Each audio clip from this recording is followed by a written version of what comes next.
crisis on the global financial stability and the need for an alternative financial system. Yes, we did. So I will be talking about the impact of financial crisis. But before that, can you please see this picture? So in quick words, can you describe what you can see in this picture? Fear. Fear, okay. Yeah, Fear, turmoil. turmoil. From you? Yes. Lost. Okay.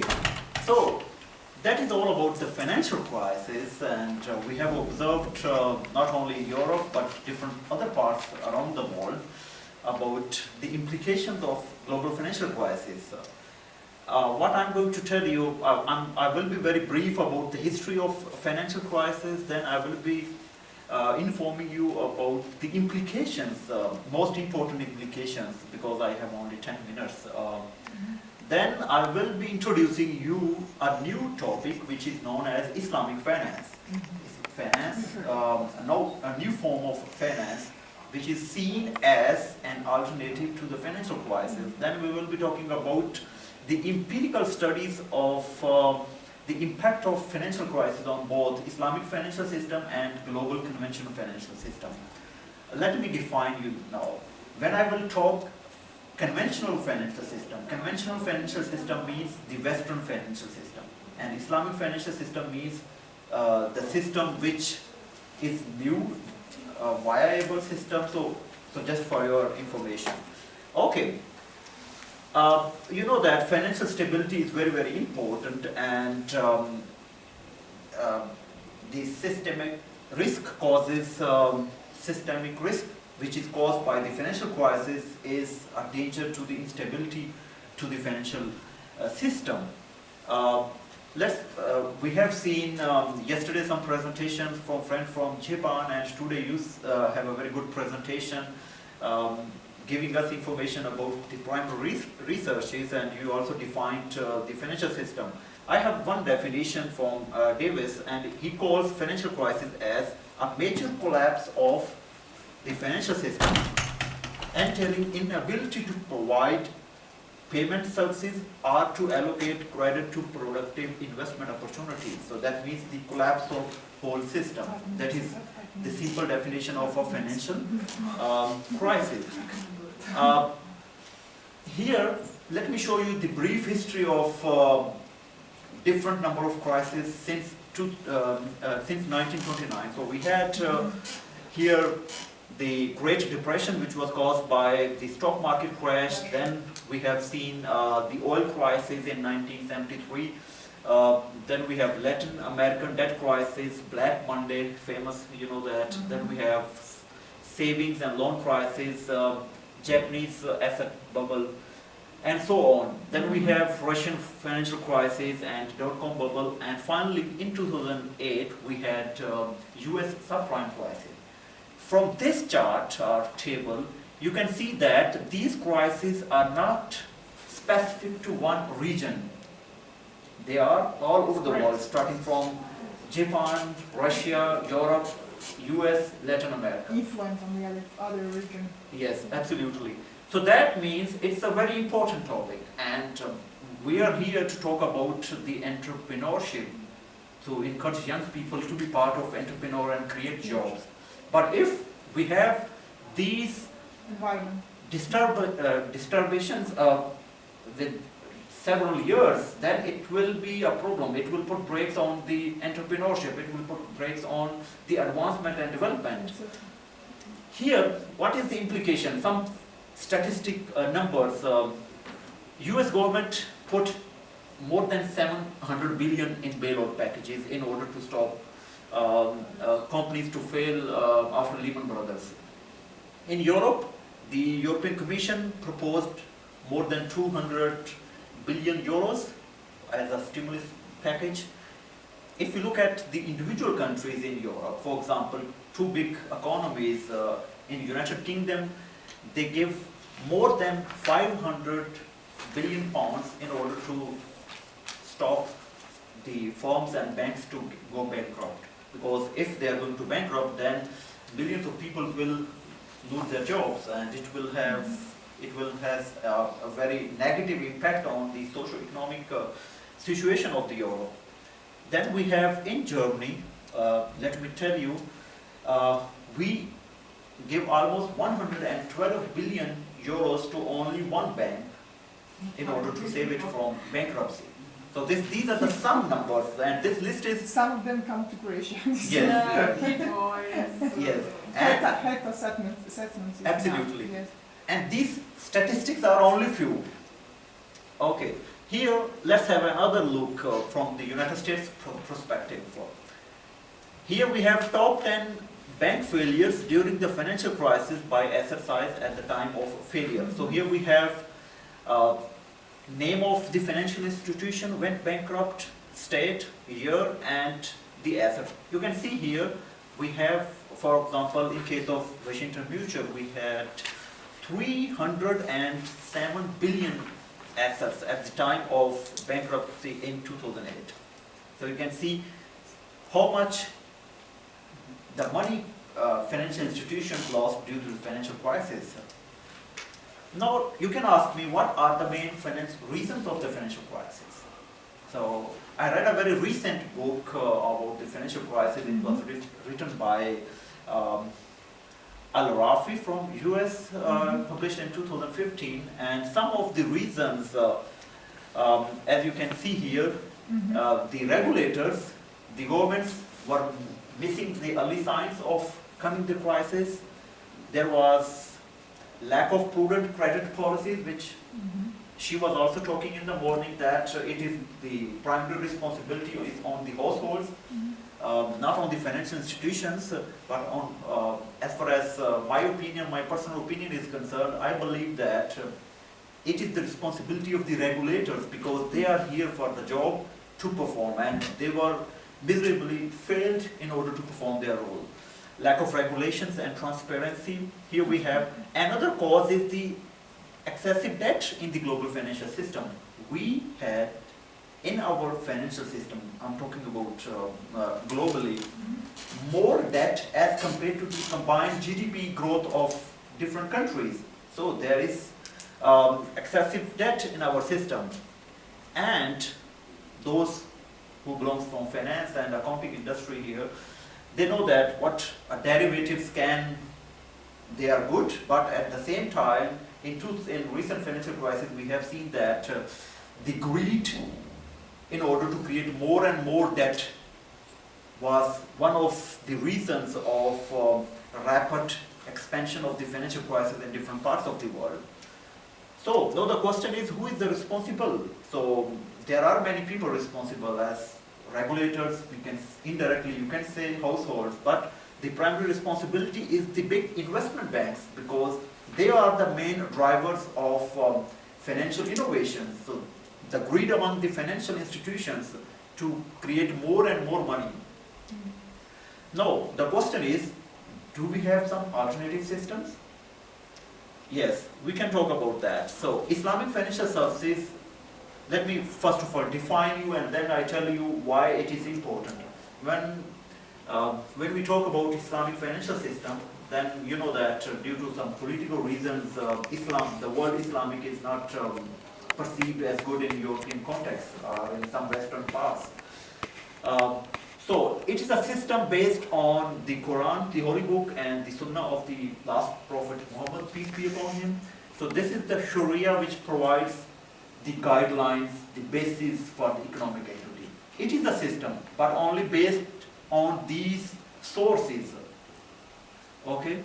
And now, what is an Islamic financial bank or Islamic bank? So we will go for one only definition. An Islamic financial institution refers to any financial institution that performs Islamic transactions derived from either Islamic law or Islamic economic theory. So that means the financial institutions follows the rules and regulations prescribed by the religion of Islam. An Islamic bank is an institution that performs conventional banking services. So that means it is a financial institution, but the difference is we have in Islamic banking and finance, we have Sharia rules and regulations of economic transactions. On the other hand, in conventional in Western economic system or Western financial system, the rules and regulations are derived from different national laws. For example, banks operating in Croatia, they are following the rules of the Central Bank of Croatia, and in Germany, the Bundesbank of Germany, or in the Federal Reserve Bank of the US, follow the rules designed for the US banks. Okay, or the Bank of England in the UK is the main umbrella organization to create rules and regulation. However, in Islamic economic system or financial system, there are universal rules, so you should follow it. However, there is bit diversity due to more than 57 Muslim countries. So the basic information is, the basic distinction is between Islamic and financial institutions, conventional financial institution is the law, the governing law. Okay, I will be talking in the coming slides.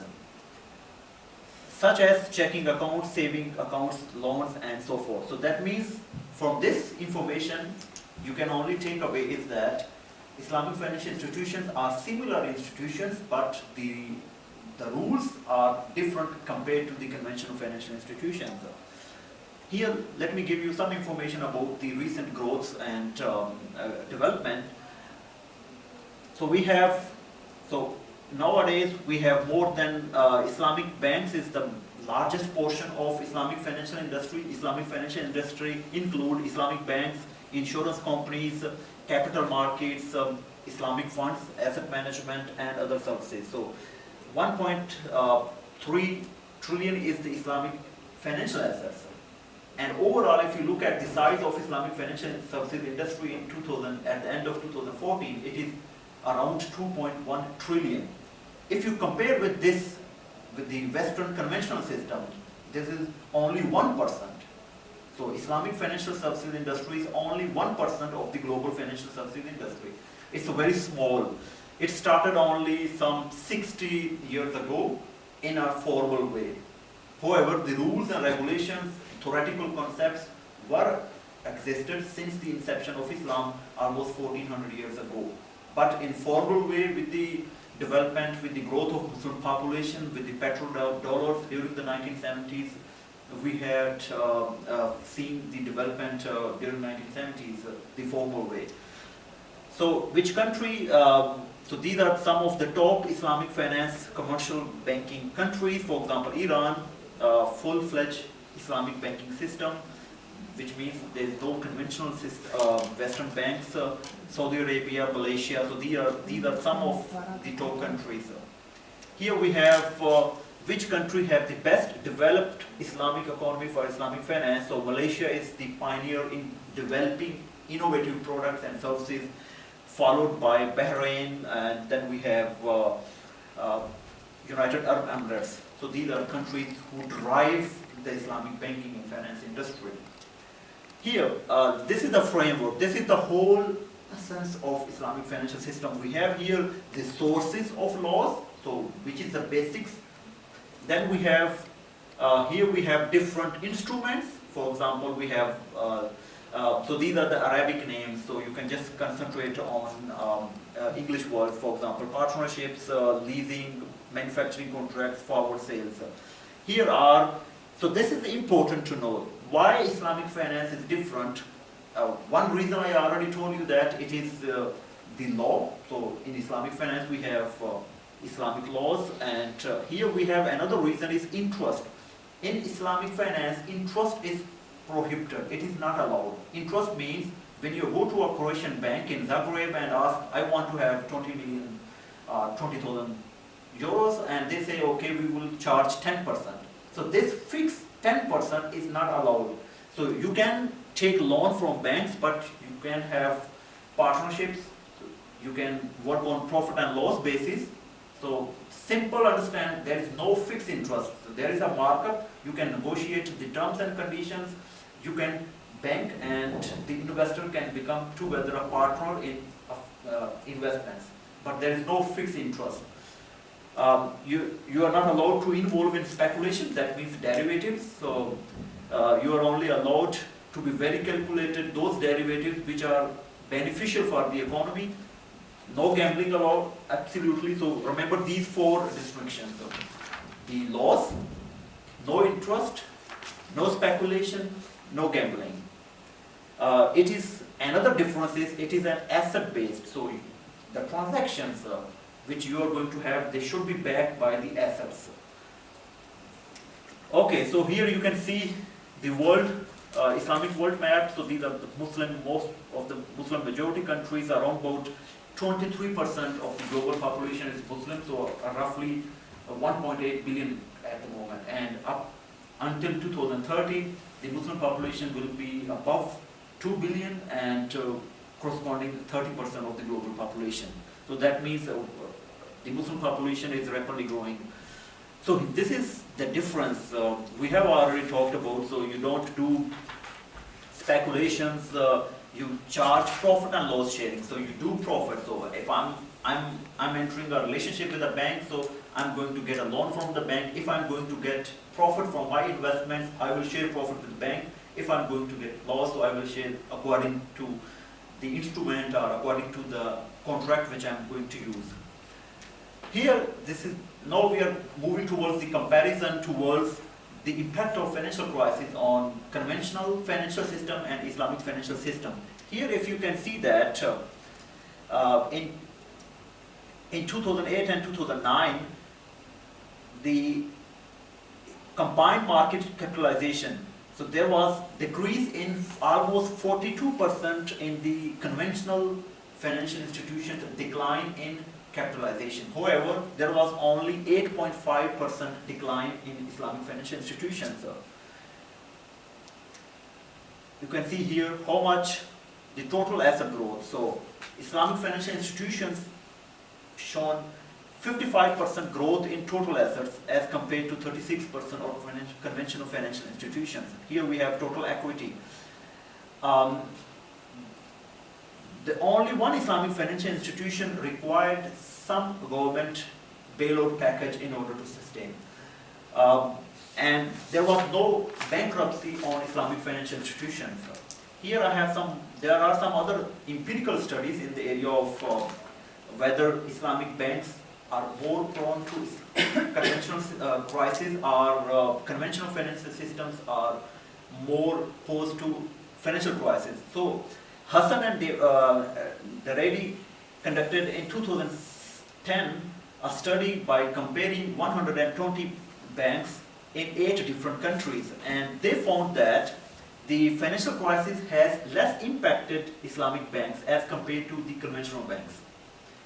And Islamic banks had performed better in assets and in growth as compared to conventional banks, and they have also shown higher profitability. We have another study which was conducted by back in 2013, and they investigated from 1955 to 2009 by comparing 510 banks in 22 different countries, so with a significant large sample size. And they found that on the basis of capitalization and asset quality, Islamic banks showed better performance. However, the business model of conventional banks and Islamic banks is similar. The conventional banks are more efficient than Islamic banks, so because they have more expertise, economies of the scale. However, according to Ali, another study, the Islamic financial banks were also impacted by the financial crisis. However, there was an indirect impact. For example, the liquidity crisis in 1998 and in 2001 also impacted Islamic financial institutions. In financial stability, we will be unable to proceed in our objectives. So that is very, very important at micro and at micro level. The main reasons of the crisis which we discovered in this presentation is the lack of financial and banking regulations, excessive use of financial derivatives. So here we can say uncontrolled use of financial derivatives. After the financial crisis, there was an inquiry commission report in the United States, approximately more than 400 pages, and they said that there was the uncontrolled use of derivatives and greed among the investors and investment banks were the main reasons. Islamic banking is very young and viable industry, which is just $2.1 trillion at the end of 2014.